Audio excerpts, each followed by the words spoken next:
On a une situation au sud de Soudan extrêmement violente par phase, je ne sais pas, une intensité permanente, mais lors des prises ou reprises de villes, la violence est relativement haute, avec malheureusement, à notre observation, de part et d'autre, des violations du droit international humanitaire que nous appelons une nouvelle fois toutes les parties à respecter. Le Soudan du Sud est un pays grand, de la taille de la France, avec nettement moins de population, une population plus éparse. Il y a quelques routes goudronnées en ville, mais autrement le reste c'est des pistes, c'est des rivières, c'est des marécages.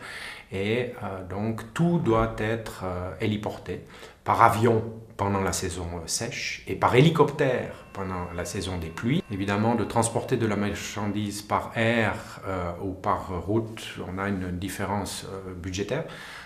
qui est non négligeable, malheureusement, pour ce genre d'opération, mais également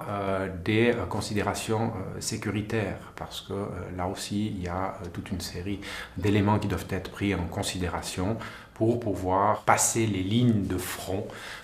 je dirais, entre les divers groupes, de faire les bonnes notifications des avions qui ne font pas partie des combats, qui ne sont pas de transport de matériel douteux. Enfin, il y a toute une série d'éléments qui doivent être pris en considération sur le plan sécuritaire également, quand on fait des opérations aéroportées.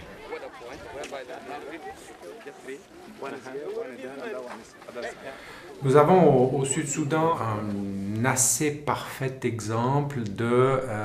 la capacité et de la palette des activités que le Comité international de la Croix-Rouge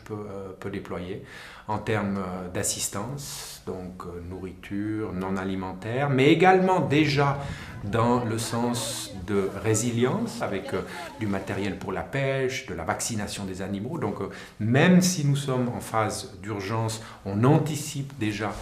la période de reconstruction. La palette médicale complète, de centres orthopédiques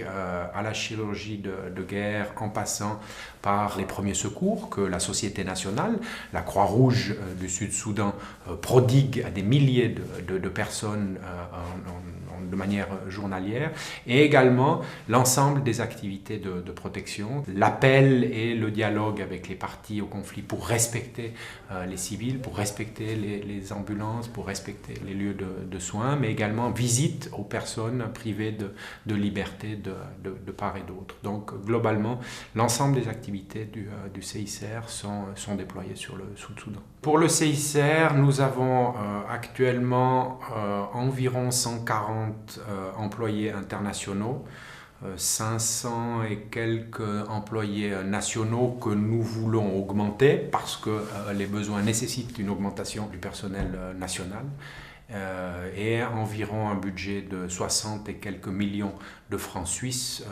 aujourd'hui. On a développé, et pas uniquement au Sud-Soudan, mais en général, le CICR, la capacité d'avoir des équipes relativement légères et mobiles pour pouvoir se déplacer là où sont les besoins, en particulier des équipes chirurgicales. Les 4 équipes chirurgicales sont mobiles et vont de village en village dans les structures médicales pour faire des opérations.